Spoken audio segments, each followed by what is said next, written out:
terrifying laser tag, and nightmare chase deep in the woods.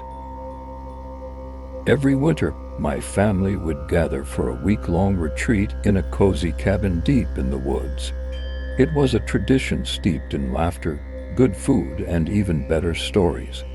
This year, however, the air was tinged with something unnameable, an electric tension that pulsed beneath the surface of our usual festivities.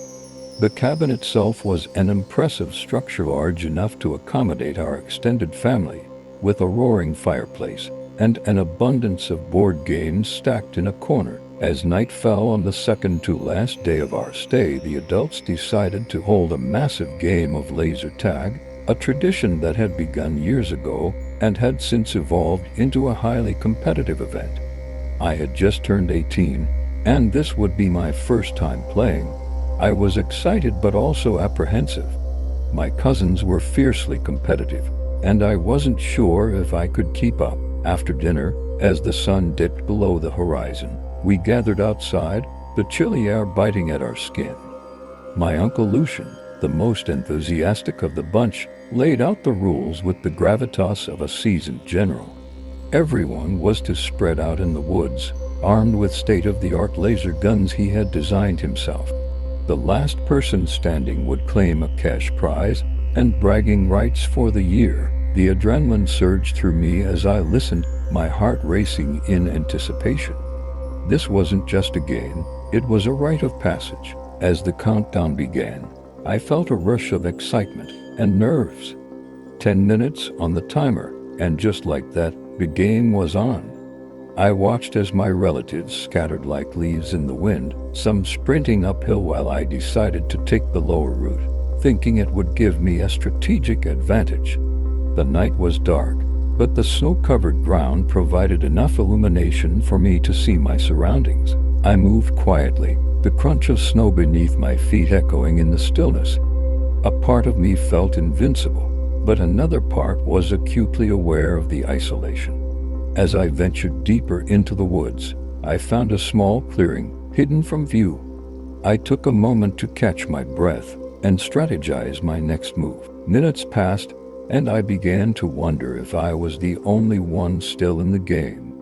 Just then, I heard a faint crunching sound behind me. Instinctively, I ducked behind a tree, heart racing. Whoever it was seemed to be moving deliberately, as if stalking me. I peered around the trunk, trying to catch a glimpse. To my relief, it turned out to be my cousin Corbo, gun in hand. He hadn't seen me yet, and I grinned, ready to make my move. I stepped out, aimed, and pulled the trigger, the laser beam flashing brightly as it hit his marker. Corbo cursed playfully, his surprise turning into laughter as he rejoined the fray, running back toward the house. As I continued my exploration of the woods, I felt a strange sense of being watched. I brushed it off, attributing it to my imagination fueled by adrenaline. But as I moved, I noticed something unsettling: footprints leading away from the main path, deeper into the forest. They were fresh, and my heart began to pound again. I hesitated for a moment, contemplating whether to follow them. Curiosity won over caution, and I found myself moving toward the trail, my laser gun raised and ready. The footsteps led me to an area thick with trees, a small path that branched off into darkness. I took a deep breath, feeling a mixture of excitement and dread. Suddenly, I heard a rustle behind me, a soft sound that sent shivers down my spine. I spun around, scanning the area, but saw nothing.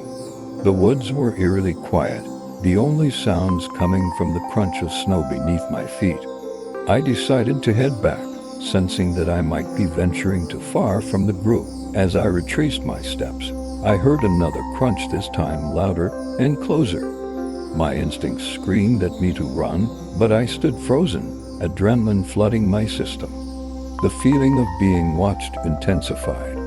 I quickened my pace, nearly stumbling over the uneven ground. Just then, I spotted movement out of the corner of my eye, two figures standing behind a tree, both holding laser guns.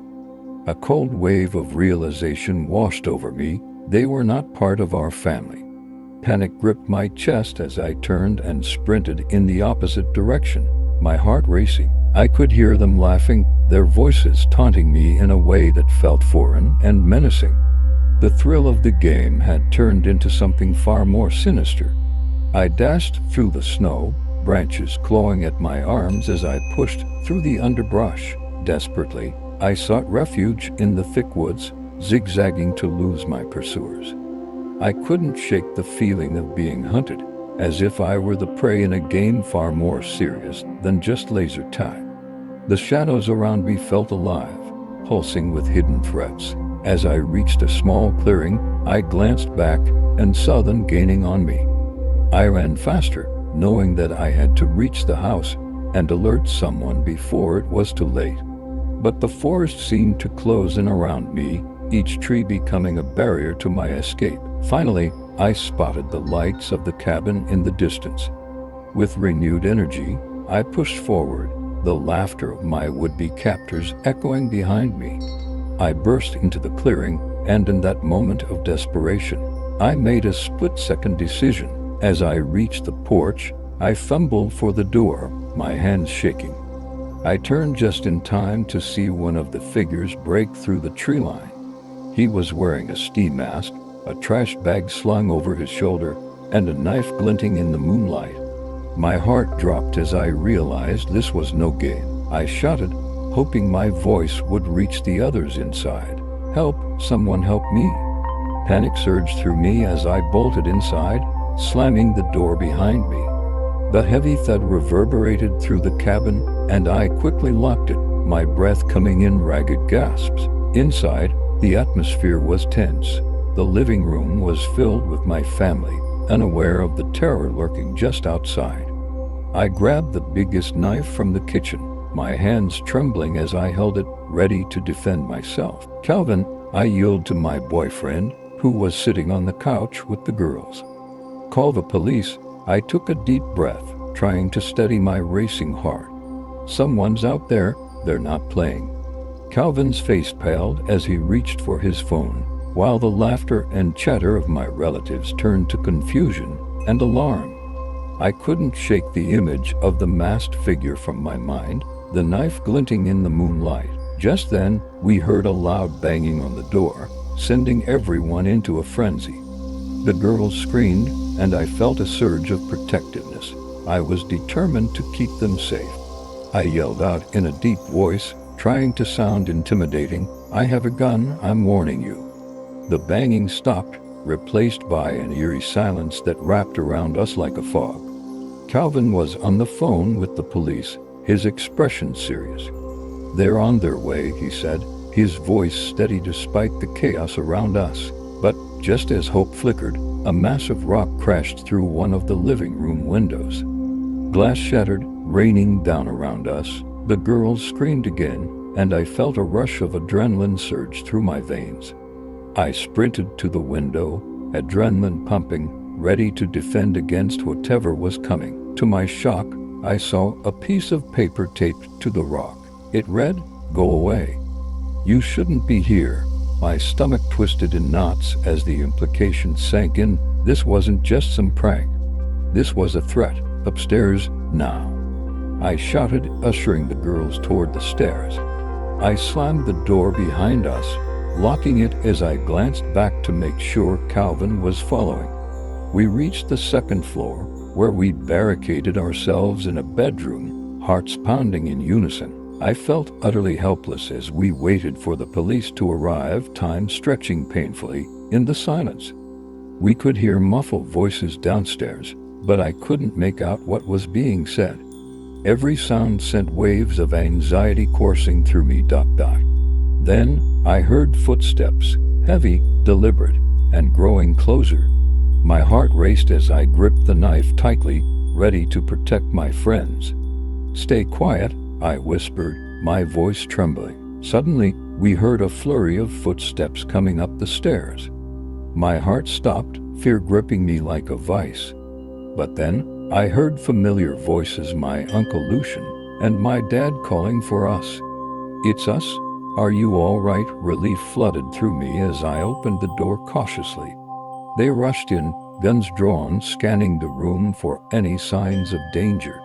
"What happened?" Lucian asked, his face etched with concern. I recounted the terrifying moments, the masked figure, the threats, and the rock through the window. They immediately contacted the police again, who arrived shortly after, securing the perimeter and searching the area. The atmosphere was tense as we waited for updates, fear hanging in the air like a thick fog. My family comforted one another while I tried to steady my breathing, still shaking from the adrenaline. The police found nothing in the woods, no sign of the intruders. It was as if they had vanished into thin air, leaving us to grapple with the chaos they had wrought. The officers reassured us that they would keep an eye on the area and that we were safe now, but the sense of security had been irrevocably shattered. The next morning, we woke to a new reality. The cabin felt different, haunted by the memories of the night before.